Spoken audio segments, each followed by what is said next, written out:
Hey everybody, it's April, and today I want to talk about the assumptions that we make about ourselves. Are you assuming you can't do something before you even try? So I'm going to start on forearms and switch around a little bit, and then you can do however you want, obviously. But starting on forearms, wrap your hands around your biceps. Woo, my fingers are cold. Just so you know you have your arms the right distance. Bring your forearms back out in front of you. You can interlace your fingers if you like. I think that makes it a little easier. Just a little tip. Pull your shoulders down your back, then lift your upper back, lift your chest, pull in your belly, come up on your toes, shift your weight forward slightly. The timer has begun. Here we go. And so we're going to do all of that again. So I want you to press into the floor. Broaden your upper back. So you don't want your shoulder blades coming together. Tighten up your glutes, pull in your belly, press your heels back. I felt some things adjust just then. That's good. You know, it was in a good way. Nothing painful. It was good. So we're coming up on, we're almost to 30 seconds.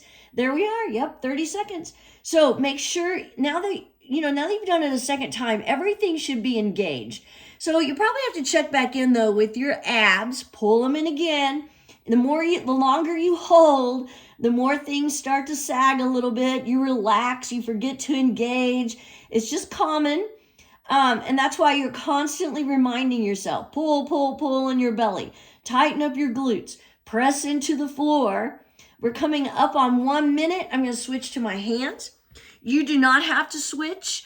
And if you do switch, it's really better if you do it on the minute mark rather than just whenever you start feeling fatigued.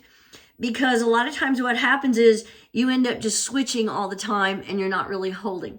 And the goal here is to hold your plank. That's what you're trying to do. So I was reading something that was talking about how we assume things before we even try or even delve into it. And sometimes people assume they can't hold a plank or they can't go to the gym or they can't, just all kinds of things they assume they can't do without even trying. And those assumptions end up holding you back and they keep you from trying those new things or doing things that probably your body really could be doing.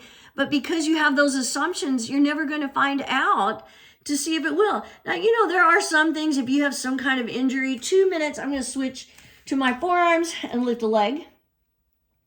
That there may be some legitimate things that, oh, wait, I can't do that. Like, I have an artificial hip. So there are a few things I can't do because I have an artificial hip.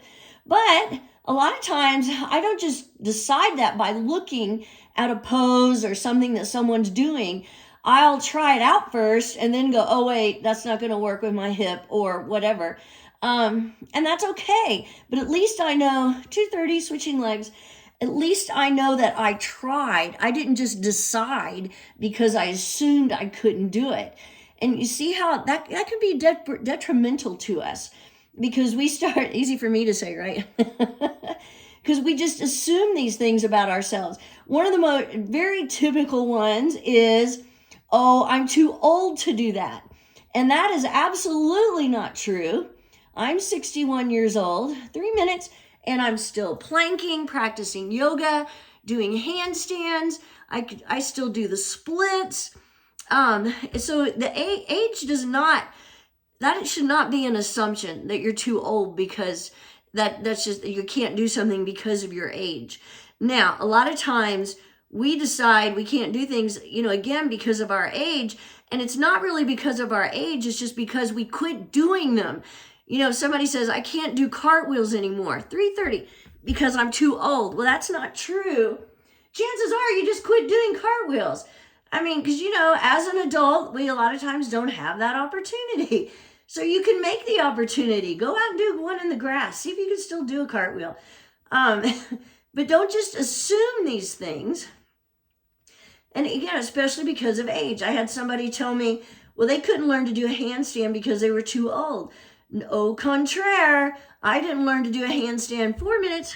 I didn't learn to do one until I was in my 50s. I didn't even try until I was 50 years old. So that's a big one that people use. Something I see a lot of times in yoga is a lot of times people come in and they'll say, oh, I'm too heavy to do that. I'm too fat to do that. And they haven't even tried. And, I've told them, I've seen people much larger than you do some pretty amazing yoga poses, handstands, all kinds of things, because they don't have it in their brain that they can't do it because of their size. They don't just assume that they can't do it. They don't let that become a barrier. So, don't think about the things that maybe you are not doing or not even trying because you're assuming you can't do it. And just kind of look over those things. Are you holding yourself back? Or do you use those assumptions, 5 minutes, I'm going to hold a few seconds longer, as an excuse?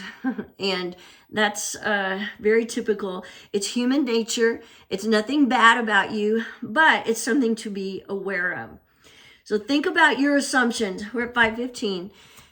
And then really look at them again. Could I do that? Or maybe if I tried a few times, would I be able to get it? I have a tendency to automatically assume I can do everything and then sometimes find out that I can't, but that's all right. And I also, though, walk away going, I bet if I could keep trying it more, I'll get it. That's my assumption. Have a great day.